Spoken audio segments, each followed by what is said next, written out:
This is Dr. Karen, and you are listening to the Facto Leaders podcast on the B Podcast Network, where I share up-to-date, evidence-based practices, my own experience, and guest interviews designed to help pediatric therapists, educators, and aspiring school leaders design services that support social, emotional, and academic growth and set kids up for success in adulthood. Whether you want to learn effective strategies for your therapy session or classroom, be an influential leader on your team, or find creative ways to use your skills to advance in your career, I've got you covered.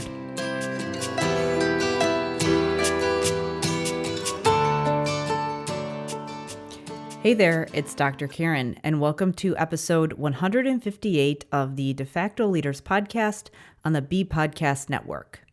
The most effective reading instructional practices aren't always the ones that gain traction.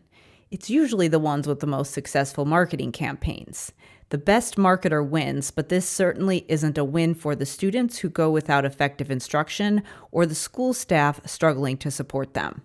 That's why I was so excited to talk with Dr. Pamela Snow about the growing body of research relating to literacy and its impact on life outcomes, as well as how we can improve the discourse surrounding effective instruction and improve instructional practices. Dr. Pamela Snow is a professor of cognitive psychology in the School of Education at Trobe University, Australia. She's also the co-director of the Science of Language and Reading Lab. She's also a registered psychologist and has taught a wide range of undergraduate and postgraduate education and health professionals. Her research has been funded by nationally competitive schemes such as the ARC Discovery Program, the ARC Linkage Program, and the Criminology Research Council. Her research concerns the role of language and literacy skills as academic and mental health protective factors in childhood and adolescence.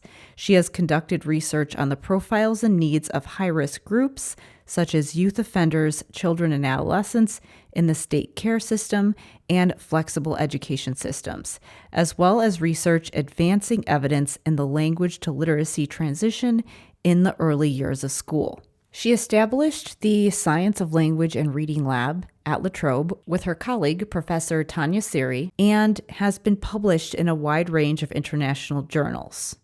She has over 170 publications comprising refereed papers, books, and book chapters, monographs, and research reports. In addition to these academic outputs, she writes a popular blog for teachers, parents, and clinicians called The Snow Report. And finally, she is the founding associate editor of the Reading League Journal. You're definitely going to want to check the show notes because she mentioned a ton of fantastic authors and resources that you're going to want to check out. A lot of what we discuss in this conversation is highly relevant to what I teach in my signature program, Language Therapy Advanced Foundations, my program for speech pathologists and other language and literacy professionals who want a research-based framework for building the language skills to support background knowledge and comprehension. Language Therapy Advanced Foundations provides a framework for language therapy that's designed to be delivered in conjunction with a robust reading curriculum, so you can give kids the foundation they need to be successful in school and in life. To learn more about the program, go to drkarenspeech.com/language therapy. Now, please enjoy this interview with Dr. Pamela Snow.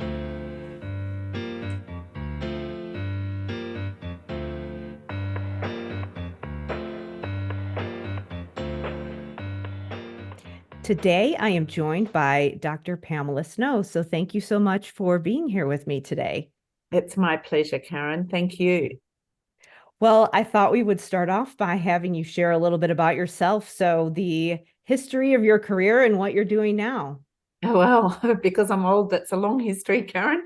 I am a professor of cognitive psychology in the School of Education at La Trobe University in Victoria, Australia. La Trobe University is quite geographically dispersed, and I'm at the largest regional campus in Bendigo, which is about 2 hours north of Melbourne. My other hat that I wear in the School of Education is that I am co-director and co-founder with my colleague, Professor Tanya Seri, of the Science of Language and Reading Lab, or SOLAR Lab. By background, like you, I'm a speech language pathologist. I'm also a registered psychologist. Wow. So, and I know that you have done really a lot of work that has impacted people all over the world, not just Australia. I know that you're very well known in the US and Canada as well. Oh, that's lovely to hear. Thank you. The internet has certainly made the world a smaller place It in has. It's really 20 something interesting. years. Yeah. Yeah. So I wanted to talk about, there was one post that you had written, and I know that you've talked about this on another podcast, but I thought it was really helpful because with reading, it's great. I think it's great that the science of reading is, I don't want to say trending because it's science. It should have been Yeah. what we were doing all along, but I know that as you said with social media, it's just really interesting how information gets shared and how ideas get spread. And so I would love to talk about some of the common areas of debate about literacy and education reform and what's going on in school. Well, and I have some specific things I wanted to ask you about, but from your perspective, what are the common things that you Mm. see being debated, or misconceptions or points of confusion? So social media, I guess, is a double-edged sword, Yeah. in that it does allow for the spread and dissemination of sharing of information and ideas, but not necessarily with a quality control filter. So that makes it in some respects a messy space, but I think we have to take the good with the bad. Mm-hmm. In that, I think it's made it much easier for teachers in particular to be part of the discourse around what scientific evidence does and doesn't say with respect to reading, the nature of reading, and what makes for high quality, impactful, purposeful reading instruction. One of my big beefs over the years has been that teachers have been excluded, really, Yeah. overtly or covertly, from that debate, by virtue of the fact that in most cases in English-speaking countries such as yours and mine, their pre-service education about literacy has been very strongly influenced by whole language, more laterally balanced literacy. Education students in many cases aren't even introduced to the idea that reading is a contested space, that reading instruction is a contested space. They're given, law, L-O-R-E, principles about reading instruction that are presented as fact and not even contested. And then they experience a number of aftershocks, I think, once they start working as classroom teachers, and they start to realize that for many students, these things that they were given as, being sort of written on tablets and handed down by Moses to the Yeah. masses, don't actually work for a lot of students. Yeah. And little bit by little bit, they discover that there are other ways of thinking about reading and other ways of teaching reading. So one of my sort of driving forces, I suppose, has been to bring teachers into the discussion and to try and give them equal voice, and the capacity to have equal voice, because we also know that unfortunately many initial teacher education degrees don't equip teachers to be critical consumers of research.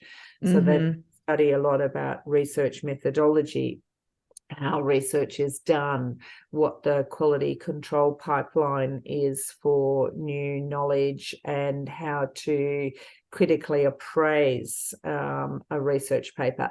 Now, I say that with full knowledge of the fact that for most allied health professionals, that's probably not something that graduates would see as an area of strength necessarily. I've taught a lot of allied health students over the years, including obviously speech language pathology students.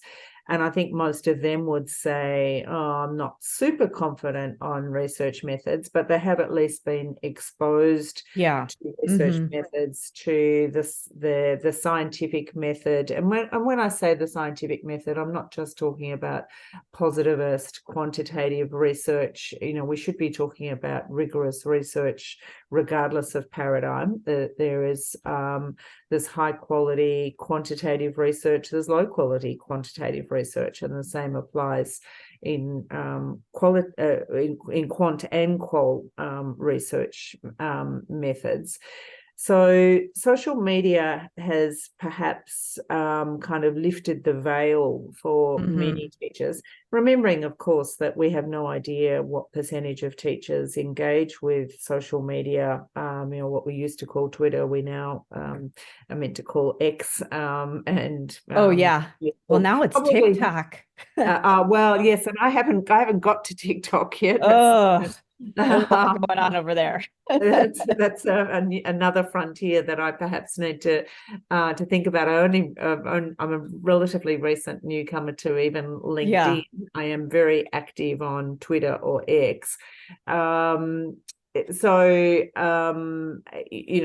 still a lot of teachers who aren't engaging at all, I would imagine, with this, but at least it's made it a more level playing field and created a platform where there's two-way exchange. So I get a lot out of listening to teachers on social media and getting a better understanding of what the challenges are that they experience every day in their classrooms, just as much as I would hope that teachers get something out of hearing what researchers are saying. Of course, there are some really good conference platforms now like ResearchEd, where teachers, practitioners, researchers come together for two-way exchange. In Australia, we have a terrific platform called Sharing Best Practice, which is a very low-cost, accessible platform, like ResearchEd. Conferences are always held on a Saturday, so teachers don't have to get permission to attend. Of course, that means that they're giving up half of their weekend, but motivated teachers do that and do they that. They definitely do. And the speakers speak for free and so forth. So I think we've moved into a space where there is much better exchange and openness and accessibility of high quality knowledge. But I still think at a teacher pre-service education level, certainly here in Australia, we've got a big blockage in the knowledge translation pipeline. So there's a lot of unevenness in Australian universities, and I think in US universities and Canada and New Zealand, other places as well, with respect to what knowledge is privileged in pre-service teacher education and what knowledge is sidelined. And often that's because of the paradigm that it comes from and a perception that if research wasn't done by teachers, then it's not worthy of putting in front of teachers.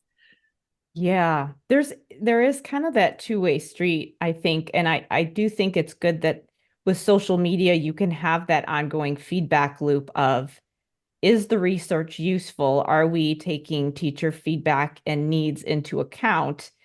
But also that the researchers are continuing to be able to understand where we can educate about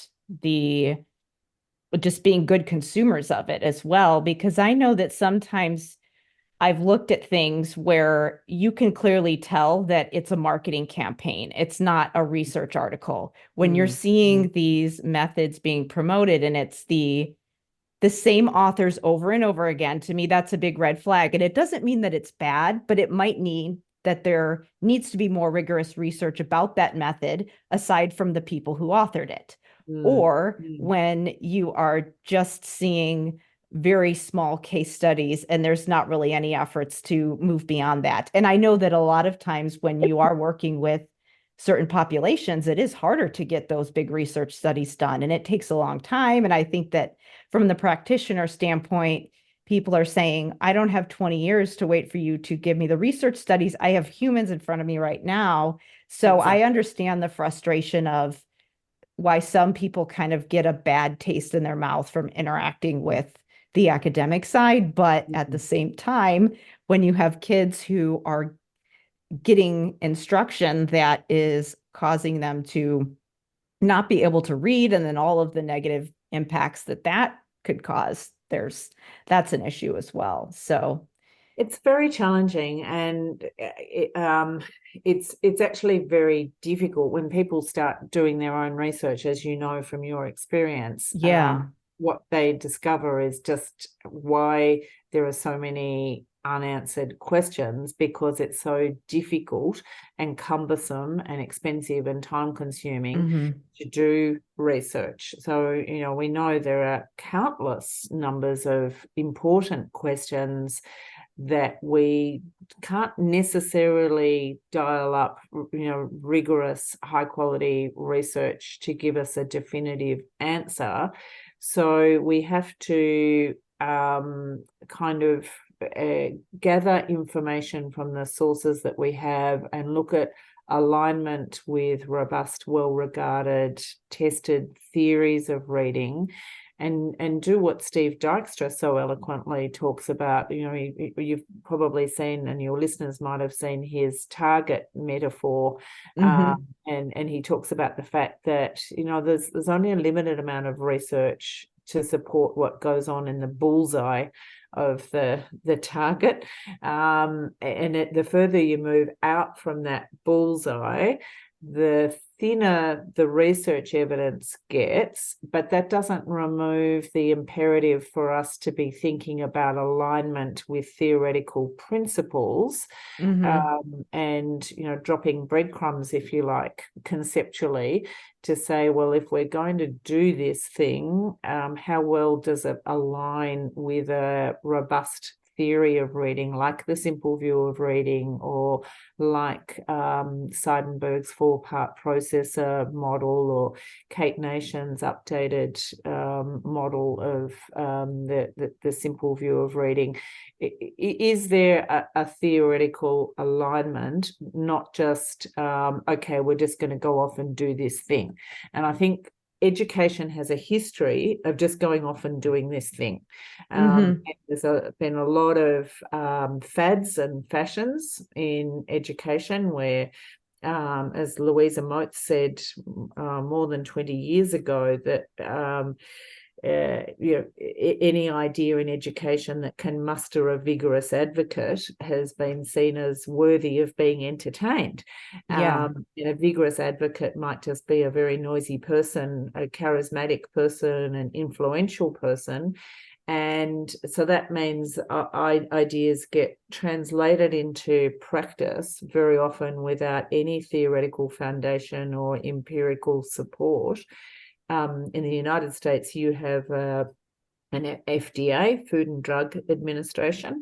In Australia, we have a corollary body called the Therapeutic Goods Administration. So in health, there are processes that have to be gone through before new drugs or devices can be implemented into practice, as there should be. But we don't have that same filtering process in education. We don't have a body that says, is reading recovery a good way to address the needs of struggling readers? And if we did have such a body, maybe reading recovery wouldn't have found its way into schools in the first place. And I think education is starting to engage, or some sectors are starting to engage with the idea of evidence-based, evidence-informed practice, but there are still some tendencies to flip-flop around, which are unhelpful. Yeah. I mean, I know that there are a lot of initiatives and people who are in leadership positions, people who are at the companies that are selling products to schools. It's very much about science of reading, but then there's the question of how are they defining what science of reading is and what it looks like. So I'm Yes. happy that they're using that language and that there's a lot about phonics instruction and the reading rope. And so I think Yeah. that makes me feel optimistic. But at the same Yeah. time, I know that I still hear the stories of what's going on and the trainers that are being brought in to do professional development in schools that are maybe aligned with approaches that we know aren't effective for the struggling readers. So, and Yes, it and we need to takes time. protect that term science of reading. It needs to be used in lowercase, not Yeah. uppercase. Ah, It's not a brand, it's not a proper noun. It's an evolving body of knowledge that inevitably is going to be contested, and there are going to be debates. We've seen debates about phonemic awareness instruction without text attached with it. Should we be doing standalone phonemic awareness training? Now, that's the kind of debate that should be going on. There's been a bit of a debate. I don't know whether it's been this is kind of trending in the US, but yeah. should we be doing speech to print, print to speech, Yep. All those phonics debates. instruction? These are the things we should be debating, and there is a tendency on the part of detractors to say, oh, well, look, they can't even agree amongst themselves. So therefore, that there's no such thing as a science of reading, and we can just continue to essentially do whatever we think is best in our classrooms. That's not a logical or intellectually defensible position to take. It's not a position that we would endorse on the part of medical professionals and other health professionals to say, well, something's contested, so therefore we'll just do whatever we like. And if education wants to have the standing of a well-regarded profession, then it's going to have to engage with the accountability that other professions have to engage with around how decisions are made. Yeah. I'd love to go through when we're thinking about all the different debates that come up at the different ages. I mean, we've got debates at preschool, then we have elementary when kids are really learning to read, and then you have the late elementary when we're not learning to read, we're reading to learn, and then we have high school where you would hope that most kids would be reading, and now we're thinking about vocation and what's vocational placements and what are kids going to do after high school. So I'd love to go through and I have some different things that I've noticed that have popped up at all the different places, and I'd love to know your thoughts on how to think about those things. So we started with early education. There is the question of, and again, I think that there's multiple questions under this where it's what should we be doing? What does good early literacy instruction look like? And when is the ideal age to start? And I'm going to use big air quotes here, teaching kids to read, because I know that means different things to different people, because there's the debate about when does the print come in, especially when you have the transition from preschool to kindergarten. How does play-based learning fit in? And then the other thing is, and this happens in the US, where people look at other countries that are doing very well according to their assessment and say, well, look at how well they're doing in this country. We should be doing that in the US because this other country is doing well. And let's take that as a model for how we reform what's going on in another country. And that just becomes a huge conversation. So I would love your thoughts on that. And I know that that's about 20 questions. I guess. That is about 20 questions. I'll see which ones I can Yeah. pick out. I think a really important distinction that has had more emphasis, more explicit emphasis in the last 10 years or so in the reading space has been the distinction between biologically primary and biologically secondary skills, and the fact that oral language is biologically primary. So this is drawing on the work of David Geary, amongst other people. And so, all other factors being equal, children are going to acquire oral language. Now, that's not to say, and I emphasize this, that oral language is set and forget, because it isn't. The key adults in children's worlds, so the parents, preschool teachers, other adults, childcare workers and so forth, are having a big input. And if you listen to the way parents engage with children, it's often quite purposeful at various points in the day in terms of how they're explaining vocabulary, explaining idioms, and scaffolding children's language use. So it's not, yes, it's biologically primary, but we have to deal with the paradox, I suppose, that it's not set and forget, but reading, writing, and spelling skills are definitely biologically secondary. So they're things that our brains haven't evolved to do on their own.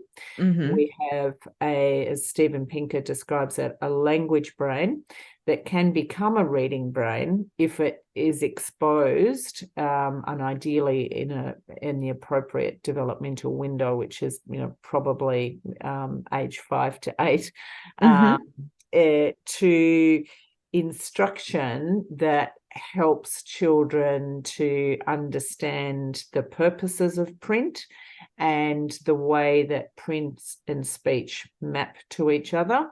In English, that means in a relatively, or quite a dense orthography for historical reasons. So when we talk about things like a play-based curriculum, I think play is an entirely appropriate focus in the preschool years for developing language skills, social interaction skills, sharing, all the kinds of reciprocity kind of processes, imagination, awareness and appreciation of culture and so forth. But play is the appropriate medium, and children are going to naturally spend a lot of their time playing anyway, and you would hope. You would hope. And we'll pick up a box and imagine that it's a car or a doll, or that again, that's quite sort of biologically primary. But I think we have to be careful to understand that we don't develop biologically secondary skills through something like play. So play is important for a range of reasons, but we can't be relying on play to get children across that bridge from something that's biologically primary and natural to something that's biologically secondary and if you like, unnatural. It's not natural for us to read, write, and spell. We can do it. It happens to have very significant cultural value, and if you like, economic value for us as individuals and as nations to be literate, but we need to be taught how to become literate. And I don't think that distinction has been emphasized nearly enough in pre-service education. I don't think we should be saying it's either or, that it's, in preschools that they should be doing either a play-based curriculum or pre-literacy activities that help children identify letters and some letter sounds and so forth.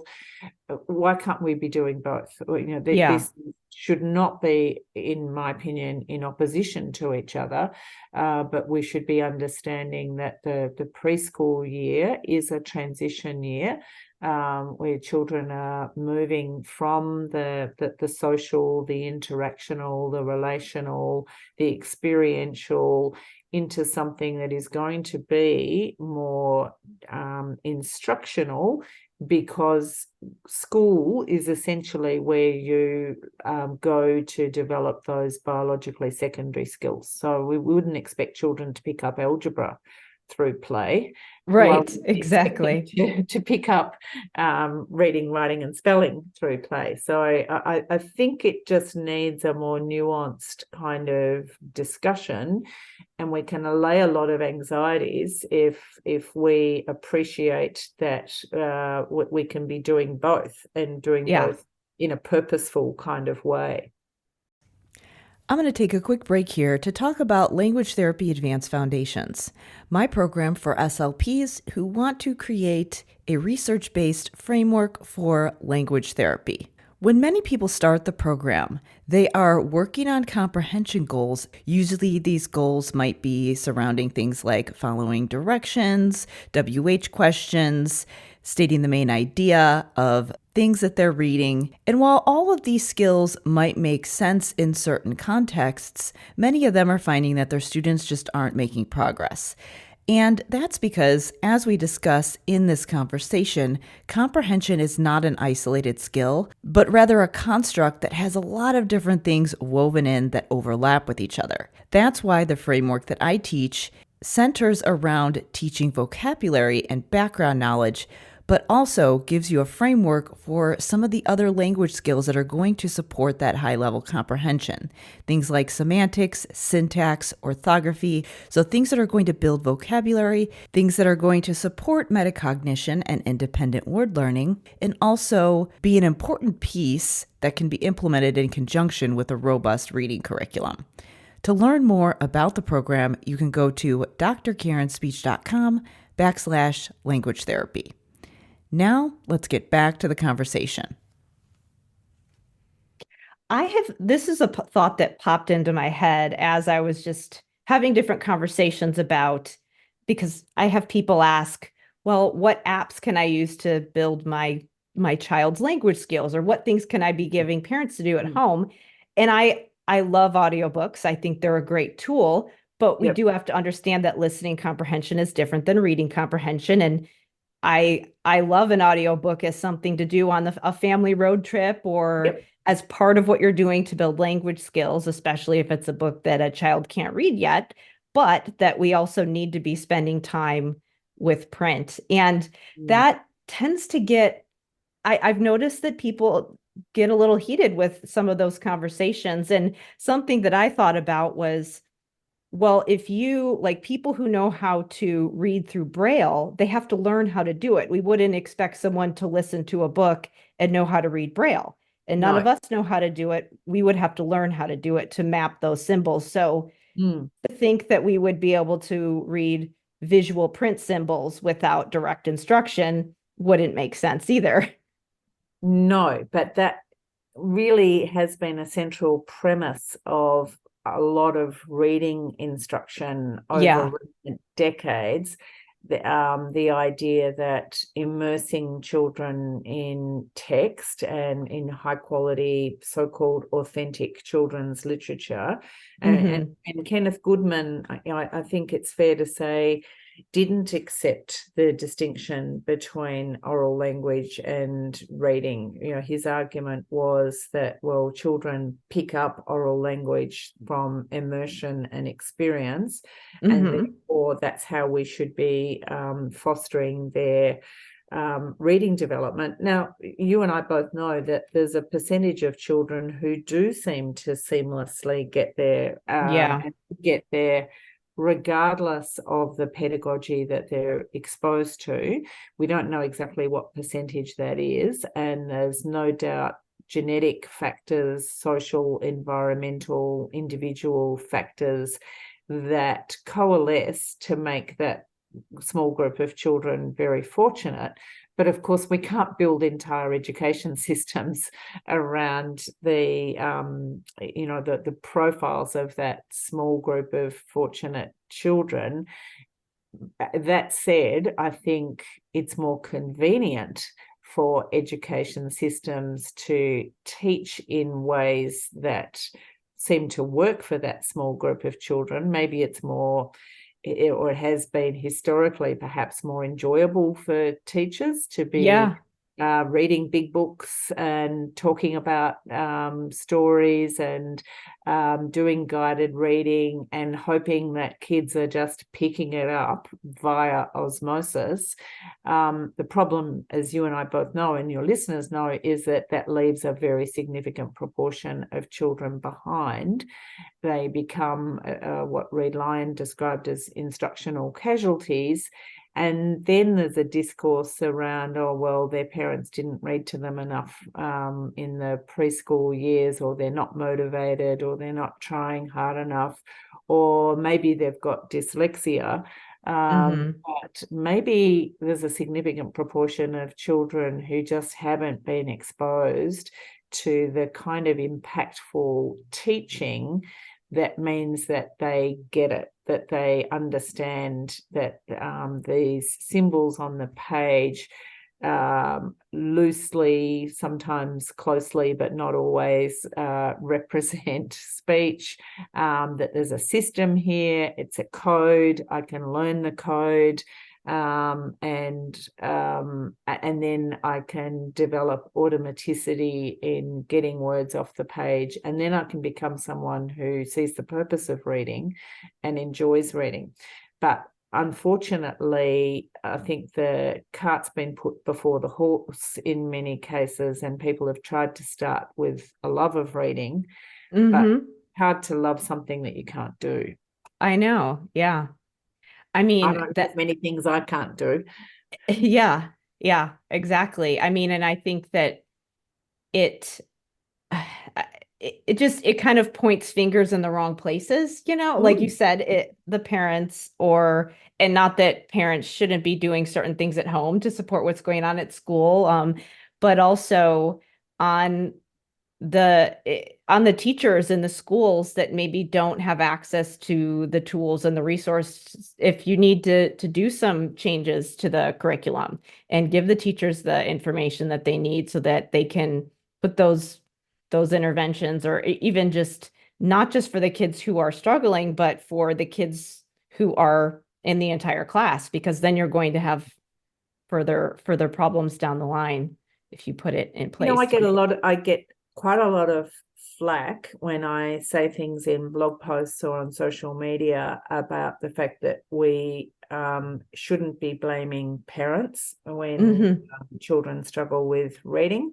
And when I say that it's the job of schools to teach children how to read, the job of parents, there are some people who really come out of their cages to debate that. They do, for sure. My position is that our challenge for ourselves should be to assume that or to think about a world in which parents are across the board not doing very much at home to support language and literacy.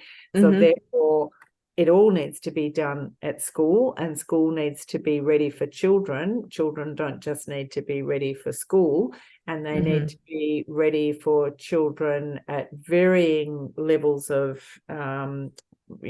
preschool experience of language and text, because the schools that do take it upon themselves to change their instructional model and take responsibility really for children's learning generally see a huge uplift in achievement and in engagement, but there's also often a huge uplift in teacher satisfaction, because the teachers are realizing that the learning that's going on is as a direct consequence of the instruction, the teaching that's occurring. And teachers often say to me, I had no idea what a 5-year-old could do in the and writing space until I started teaching explicitly with a scope and sequence, and then they never want to go back to teaching the way that they were before with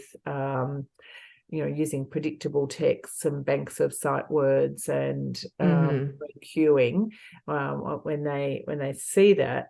But then teachers feel empowered, I think, to say that, as Anita Archer says, how well I teach is how well my students learn, rather than saying, well, there's a group of children in my class who haven't learnt, and that's because their parents don't do enough at home. That is not okay, and it doesn't pass the logic test when you see that there are families that obviously are doing a lot at home, but still sometimes have children who struggle with reading, writing, and spelling. Yeah, and I think that is, unless you have parents who are choosing to homeschool, whenever I am asked about what can parents do at home to support reading, I'm really uncomfortable with trying to get into the weeds, because I know that this pool of people that has gone to college to be teachers or speech pathologists or reading specialists, that they have so much to learn. How am I, with my online content, going to give parents something that would be useful? So I usually say, that's great that we want to have some connection between home and school, but the majority of the direct instruction, and really all of it, should happen at school. And then we can have some practice activities. Parents can provide a space for the practice to happen. And we know that some families might not be able to do that, but for the ones that want to, it can be the practice. We absolutely endorse and encourage that, but we can't be saying that children can't succeed if the home language and literacy environment is not strong. Children have to be able to succeed because of the quality of what's going on in their classrooms, irrespective and perhaps in spite of gaps that might exist in the home language and literacy environment, because there are parents who themselves can't read, who have a lot of anxiety in relation to literacy, who had negative experiences themselves at school and feel embarrassed and perhaps even triggered by the reading space. And that's largely a hidden problem. So I think we get around that by taking essentially really a public health approach and saying, let's do the best that we can at a population level to prevent reading difficulties through high quality instruction. And of course, that's what RTI and more latterly MTSS is all about.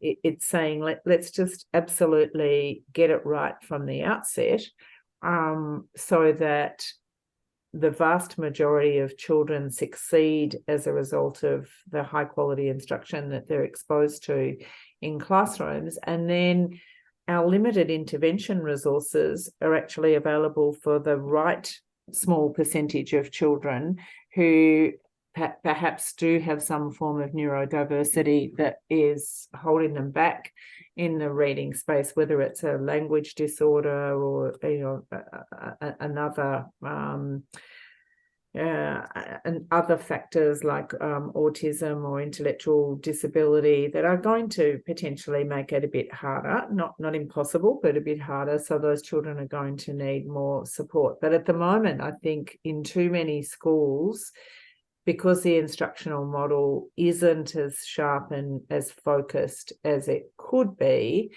there are too many children seeping through, needing tier 2 in particular intervention services, and most schools just don't have the resources to adequately meet the needs of those students. And then we see the Keith Stanovich Matthew effect start to really kick in. And as you know, the more time that goes by, the harder and harder it gets to catch students up.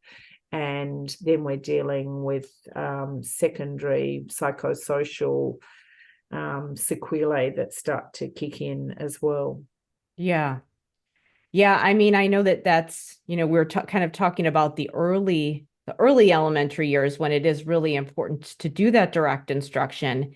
And one of the things that has been where I've seen some pushback, I would say towards the later elementary years, when you're getting into secondary, when the kids who have responded to the curriculum or are progressing at the rate that we would expect, everything's going as planned for them, and they're ready to move on to the content areas so that they can benefit from their academic experience. And one of the things that came up when I was interacting with people in the schools was, well, comprehension is the whole point, so we should be working on comprehension. And I know I get this a lot from the speech pathologists who are going through some of my programs where it's comprehension is the issue and that is the symptom that's being reported. So shouldn't we just be working on comprehension? And so there's that debate at I would say the late elementary, early secondary level. And then what if that's still an issue for those kids who are older and now we need to prepare them for life?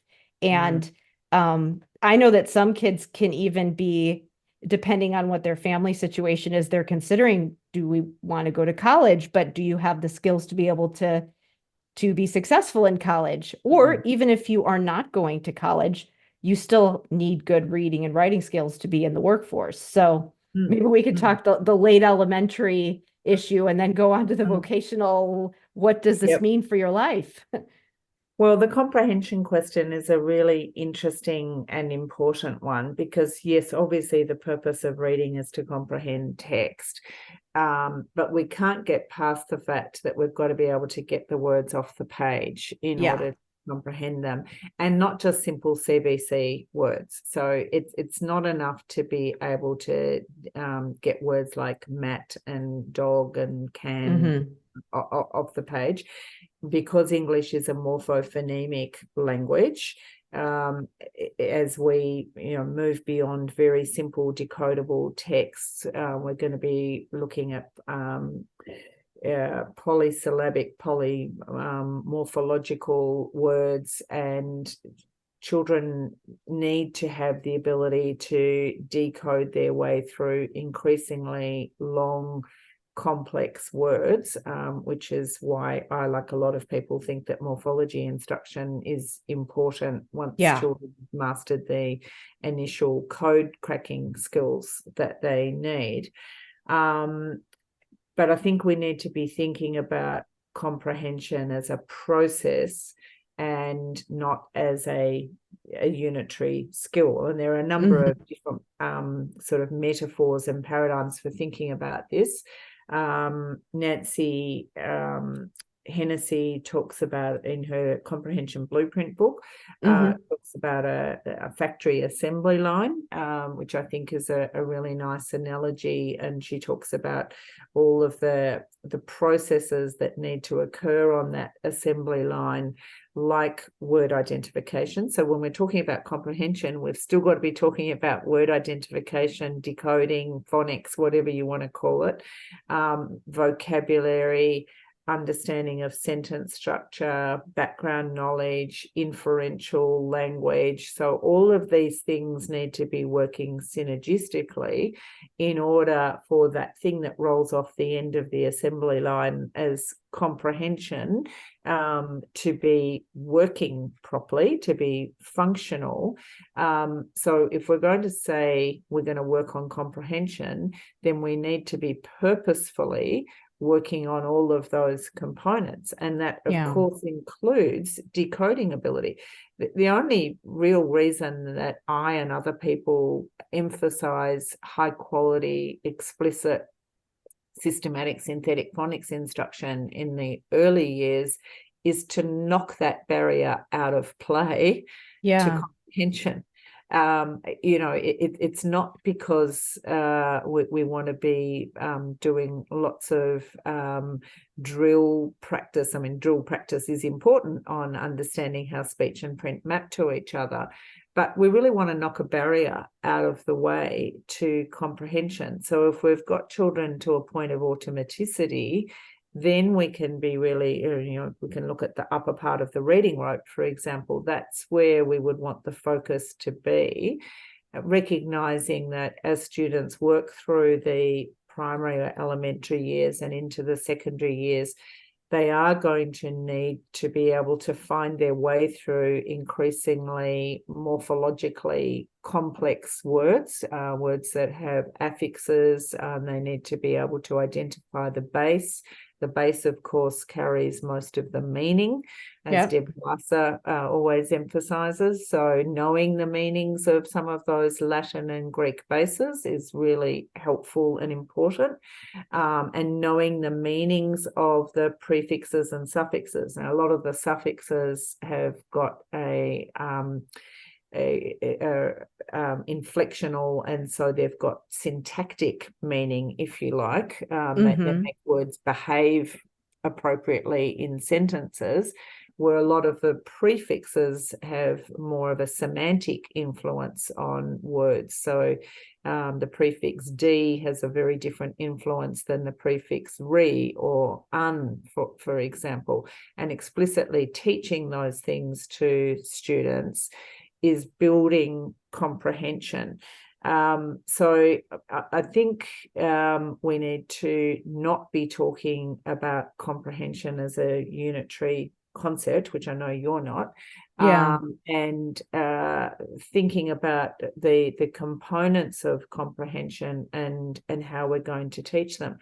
We have a huge vocabulary in English for historical reasons. English has a much bigger vocabulary than many other languages because we've happily and busily over centuries appropriated words from other languages, but we haven't necessarily thrown out the ones that we already had, and that gives us these tiers of vocabulary. So there's often a word that exists at tier 1 like pick, then it's got a corollary at tier 2 like select. The tier 1 word will often be in children's oral language vocabulary, but they need to be exposed and have explicit teaching to be developing the more literate language at tier 2. So, and of course, many words, even at tier 1, have multiple meanings. Lots of tier 1 words are subject to this phenomenon called polysemy, where the meaning of a word is very different in different contexts. So children often have a word like bank stored in their vocabulary with a meaning, a place that parents go, less and less perhaps these days, as a physical building, a place where you put your money. But they might then encounter that word in relation to a passage of text that's talking about a river. And because bank is a polysemous word, it's got different meanings in different contexts. Unless children are reading, they're not going to be encountering those different meanings of words. So comprehension is really a complex, dynamic, but very rich teaching space, I think. It creates really interesting opportunities for teachers and allied health professionals who are providing support to be targeting the components of comprehension, looking at inferential language. Why do we tell someone who's about to go and perform in a concert to break a leg? What on earth is that about? So actually explaining that very often we say things that we don't literally mean, and if we don't understand the non-literal meaning, then we're not going to actually understand what the speaker or writer is saying. So it's kind of a long-winded answer there, Karen, but I think to get students to the point of automaticity with getting words off the page is so important, so that we can continue their progress, their engagement with text, hopefully have students who enjoy reading. And, I think the evidence is pretty clear. The longitudinal evidence now is pretty clear that we have to have skill before we have the enjoyment. Skill comes before thrill, if you like. We don't have kids enjoying reading if they can't read. If it's a struggle, then they're not going to see the point. Yeah, I think with the comprehension piece, as you said, where and I understand why people do this, they want to write their IEP goal. People are so concerned about the goal. And if you do that, then it's student will answer WH questions on 3 out of 4 trials. And it's so, and I do have people concerned where I'll say, okay, you need to be working on the vocabulary and the syntax and the morphology. And they get so worried about how do I write that into a goal? But I have a comprehension goal. How do I work on vocabulary when the goal is comprehension? Well, you are working on comprehension because it all fits together. Yeah, getting that support does diminish. Yeah, absolutely. I know we only have a few minutes left, but I wanted to ask one more really quick question before we can hear about where people can connect with you. But I would love, and this is not really a 5-minute discussion, but there's just a lot of thoughts about the preparing students for life, and we're being too academic. We're too focused on the school traditional academic skills, and it's not, especially because of the way that the world is changing with technology, that we're not really giving kids those problem-solving skills. So I'd love for you to weigh in on that debate quickly. Yeah, well, I don't think in Australia that we are being too academic. It's hard to make generalizations because different states, different sectors, and so forth. Oh, yeah. But I think if we often hear talk of so-called 21st century skills like collaboration, cooperation, creativity, problem solving, all of those kind of things. But really, they're not 21st century skills. They've been around for millennia. How did the Great Pyramids get built if we didn't have collaboration and cooperation and creativity and problem solving? So, we need to kind of fact check the idea that these are 21st century I like that. skills. But I think it's also important to remember that, as a number of people have said, I think Natalie Wexler has said that knowledge is what we think with, that it's knowledge sticks to knowledge. And I can't problem solve about geology because I know nothing about geology. I have no background knowledge. So we need to be building students' knowledge of the world and of subject content areas so that they can think critically. We want critical engagement with world politics, with civic matters, with local politics. But if students don't have background knowledge, then they're going to be very prone to fake news, to very superficial levels of analysis that they're exposed to in the media. I want to live in a knowledge-rich society. I want to live in a community where people do have a solid grasp of history and geography and cultural understandings. Now, of course, there's going to be some relativity in those spaces.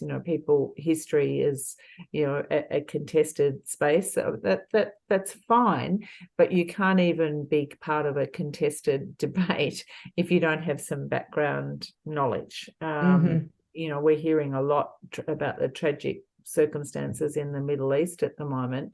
But a lot of people would perhaps struggle to even point to Israel on a map, or when we hear about the West Bank, people might imagine that's on the western side of Israel, and it's actually not. It's on the eastern side of Israel, and some background knowledge helps people to think about current events and to understand what's going on. So I strongly favour a knowledge-rich curriculum, which means explicit teaching, teacher-led instruction, starting with explicit teaching, by all means moving into some project-based learning after we've got students all to the same level.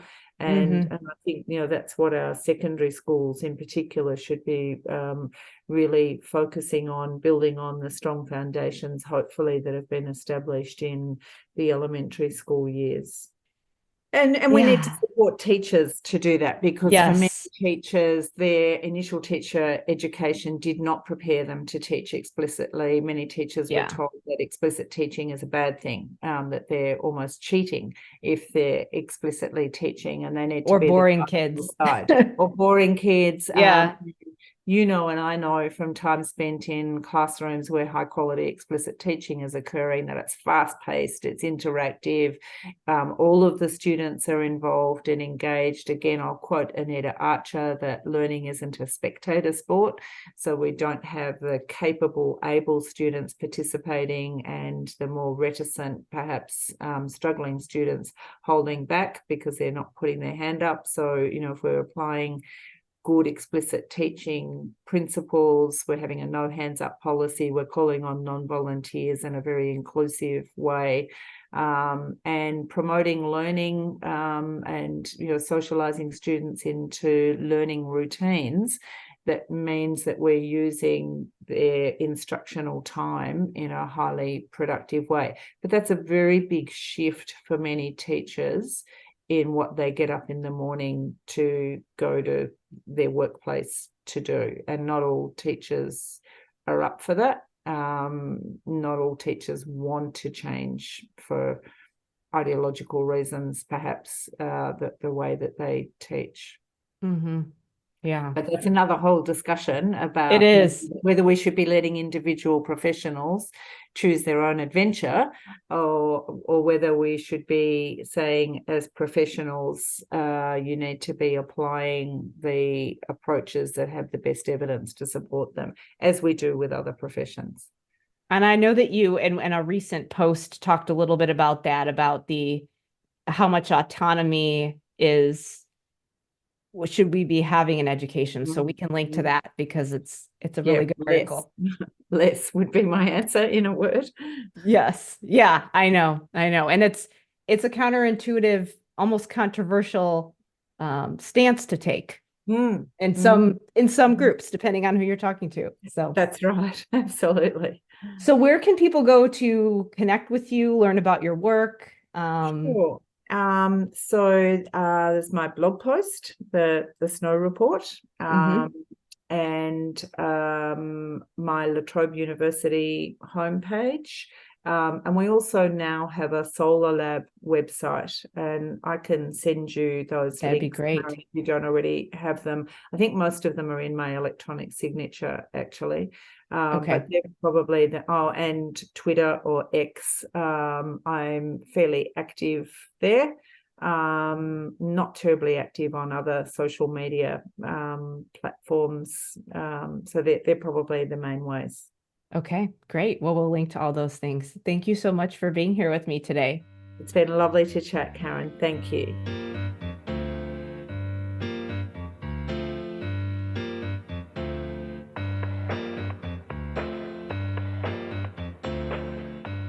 Thank you so much for listening.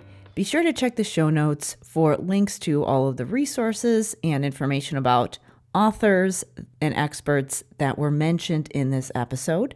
Also, be sure to check out Dr. Snow's blog, which I have linked to. I've also linked to that in the show notes, as well as some of my favorite articles that she's written recently. If you are an SLP and you want a framework for language therapy, if you feel like you don't have a good system and you're spending a ton of time planning, and you want a framework that's going to help you focus on the right skills that are going to make an impact on your students, then take a look at Language Therapy Advanced Foundations. To learn more about the program, you can go to drkarenspeech.com/language therapy. If you have a suggestion for a guest, or if you're interested in being a guest on De Facto Leaders, If you know someone who has shown leadership skills that has impacted K-12 education in some way, you can email me at talktome@drkarenspeech.com to suggest a guest for the show. As always, it helps me so much if you leave me a rating and review wherever you listen to your podcasts. And if you found this episode helpful, please share it with your friends or colleagues. Thank you so much for listening, and I will see you next time.